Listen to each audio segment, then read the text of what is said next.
সকল শিক্ষার্থীকে স্বাগত জানিয়ে শুরু করছি ম্যাথ ক্লাস। আজকে আমি ম্যাথ ক্লাসের নবম দশম শ্রেণীর গণিতের চ্যাপ্টার 9 পেজ নম্বর 234। কোশ্চেন নম্বর হচ্ছে 7 এর খ, বিস্তার ও পরিমাপ। তাহলে দেখো এখানে সংক্ষিপ্ত পদ্ধতিতে গাছগুলোর উচ্চতার গড় নির্ণয় করো। ক থেকে প্রাপ্ত আমরা x এবং y এর মান নির্ণয় করেছি। x ইকুয়াল হচ্ছে 8 এবং y ইকুয়াল হচ্ছে 7। ক থেকে প্রাপ্ত 8 এবং 7 নিয়ে সারণীটি তৈরি করেছি। এখন লিখি প্রাপ্ত সারণী থেকে, তাহলে লিখি সংক্ষিপ্ত পদ্ধতিতে গড় নির্ণয়ের সারণী নিম্নরূপ। সংক্ষিপ্ত পদ্ধতিতে গড় নির্ণয়ের সারণী নিম্নরূপ। তাহলে প্রথমে লিখতে হবে উচ্চতা। উচ্চতা সেন্টিমিটার, এটা হচ্ছে গাছের উচ্চতা, অর্থাৎ শ্রেণী বিস্তার বা শ্রেণী ব্যবধান। লিখি উচ্চতা। উচ্চতা এখানে সেন্টিমিটার হিসেবে দেওয়া, সেমি, এটা হচ্ছে শ্রেণী ব্যবধান। শ্রেণী ব্যবধান, এটা ব্র্যাকেটে লিখে দেই, শ্রেণী ব্যবধান। এরপর কি হচ্ছে গাছের সংখ্যা। গাছের সংখ্যা ব্র্যাকেটে লিখে দেই গণসংখ্যা। গণসংখ্যাকে এফ সাব আই দ্বারা প্রকাশ করা হয়। এরপর হচ্ছে শ্রেণীর মধ্যমান। লিখি শ্রেণীর মধ্যমান বা মধ্যবিন্দু। শ্রেণীর মধ্যমানকে এক্স সাব আই দ্বারা প্রকাশ করা হয়। এরপর হচ্ছে ধাপ বিচ্যুতি, ইউ সাব আই দ্বারা প্রকাশ করা হয়। U sub I equal X sub I minus A into by S. এখানে F sub I into U sub I, অর্থাৎ গণসংখ্যা বা গাছের সংখ্যা গুণ ধাপ বিচ্যুতি। এখানে আমরা কথাও লিখতে পারি অথবা সংক্ষিপ্তভাবেই লিখে দেই। দেখো গাছের উচ্চতা কি কি দেওয়া আছে। এখানে 0 থেকে 10, 10 থেকে 20, 20 থেকে 30, 30 থেকে 40, 40 থেকে 50, 50 থেকে 60। এরপর হচ্ছে গাছের সংখ্যা বা গণসংখ্যা। এখানে কি কি দেওয়া আছে দেখো। এখানে প্রথমে 5, 8, 20, 15, 7 এবং 5। এরপর দেখো এখানে শ্রেণীর মধ্যবিন্দু। মধ্যবিন্দু অর্থাৎ এই শ্রেণীর নিম্ন সীমা প্লাস উচ্চ সীমা 2 দ্বারা ভাগ করলে শ্রেণীর মধ্যবিন্দু বের হবে। এখানে শুধুমাত্র 10, 10 এর মধ্যবিন্দু হচ্ছে 5। এরপর কত, এই যে মধ্যবিন্দু পেয়েছি, এই মধ্যবিন্দু এই নিম্ন সীমার সাথে প্লাস করলে তাহলে এর প্রত্যেকটা শ্রেণী মধ্যবিন্দু নির্ণয় করতে পারি। যেমন 10 এর সাথে যদি 5 প্লাস করি তাহলে এখানে 15 পাবো।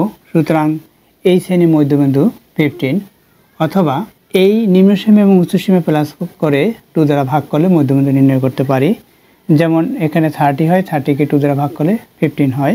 এখানে 50 হবে, 2 দ্বারা ভাগ করলে 25 হবে।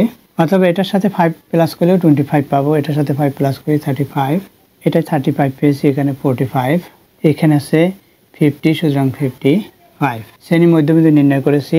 এরপর কি দেখো এখানে ধাপ বিচ্যুতি। ধাপ বিচ্যুতি কি, এক্স আই মাইনাস এ হচ্ছে কি, এ হচ্ছে আনুমানিক বা অনুমিত গড়। এখানে আনুমানিক গড় কত, এখানে 25 হবে।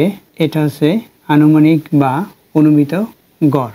তাহলে এক্স আই থেকে এ মাইনাস অর্থাৎ 25 মাইনাস, এখানে এক্স আই হচ্ছে 5, এই 5 থেকে এ মাইনাস অর্থাৎ 25 মাইনাস, তাহলে কি হবে 20 হবে। এইচ দিয়ে ভাগ। এইচ কি, এখানে দেখো এখানে শ্রেণীর ব্যাপ্তি বা বিস্তার, সেটা হচ্ছে বা শ্রেণীর সীমা, যে শ্রেণীর পার্থক্য, এটা হচ্ছে এইচ ইকুয়াল এখানে 10, অর্থাৎ এইচ ইকুয়াল 10 পেয়েছি।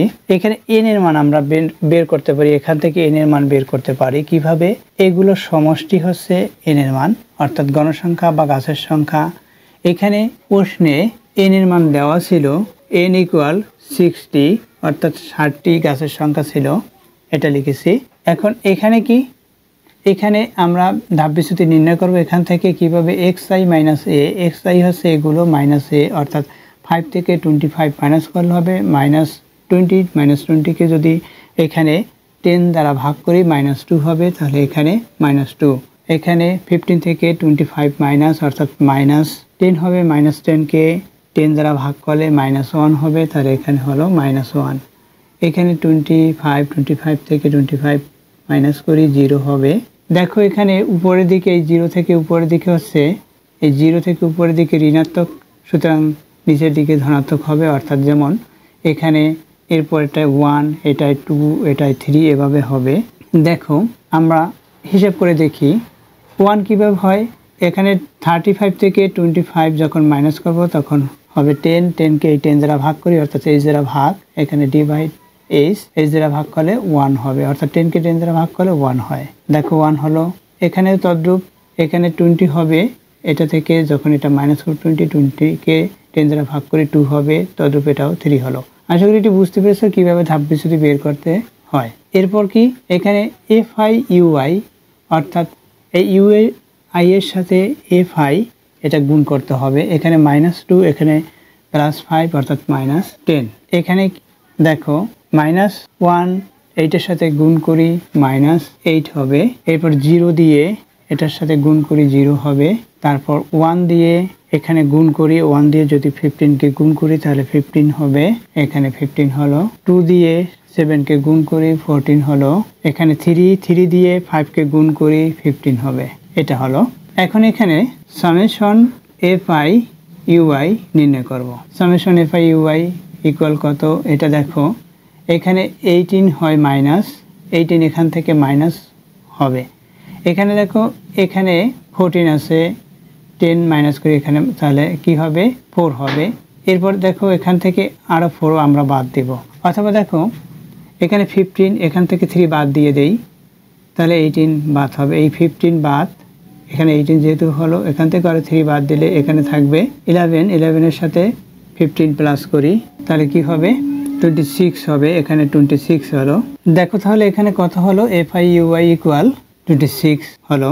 এখন লিখি, আমরা জানি সংক্ষিপ্ত পদ্ধতিতে গড়, সুতরাং সংক্ষিপ্ত পদ্ধতিতে গড়ের নির্ণয় সূত্রটি লিখি। অতএব সংক্ষিপ্ত পদ্ধতিতে গাছগুলোর উচ্চতার গড় ইকুয়াল আনুমানিক গড় প্লাস সিগমা fi ui, এখানে আমরা i ইকুয়াল 1 লিখতে পারি, এখানে n লিখতে পারি, এটাকে বাই n, এখানে এভাবে আমরা লিখি a প্লাস এভাবে, এখানে আমরা ব্র্যাকেট দিতে পারি, ব্র্যাকেট এখানে ইনটু h লিখি, এটা হচ্ছে সূত্র, ইকুয়াল দেই।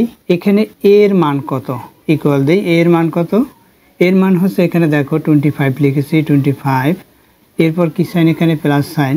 এখানে fi ui summation fi ui equal পেয়েছি 26 বাই n ইকুয়াল হচ্ছে এখানে 60 ইন্টু এখানে h ইকুয়াল কত, h ইকুয়াল হচ্ছে 10, এটা পেয়েছি, এটা দিয়ে এটাকে আমরা ভাগ করতে পারি তাহলে 6 হবে। 6 দিয়ে এটাকে ভাগ করি, এখানে 25, এরপর হচ্ছে 6 দিয়ে 26কে ভাগ করলে আমরা ক্যালকুলেটর ব্যবহার করি 4.333 এভাবে আসছে, সুতরাং 4.33, এরপর 3 ডট ডট হবে, ইকুয়াল দেই, আমরা প্লাস করি 29.33 এত।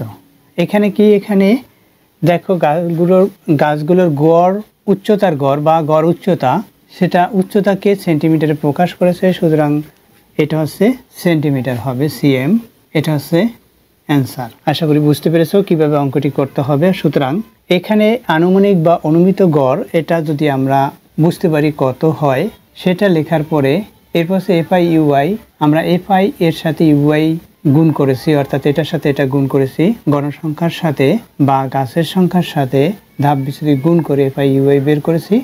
fi ui বসিয়েছি, এখানে শ্রেণীব্যাপ্তি বা শ্রেণীর পার্থক্য যেটা সেটা বসিয়েছি, a এবং n এর মান, n হচ্ছে এখানে গণসংখ্যা অর্থাৎ n ইকুয়াল দেওয়া ছিল, আবার এগুলো যোগ করে যে গণসংখ্যা পেয়েছি সেটা লিখেছি। আশা করি বুঝতে পেরেছো এই অঙ্কটি কিভাবে করতে হবে। এতক্ষণ ম্যাথ ক্লাসের সাথে থাকার জন্য সকলকে ধন্যবাদ জানিয়ে আজকের মতো বিদায় নিচ্ছি।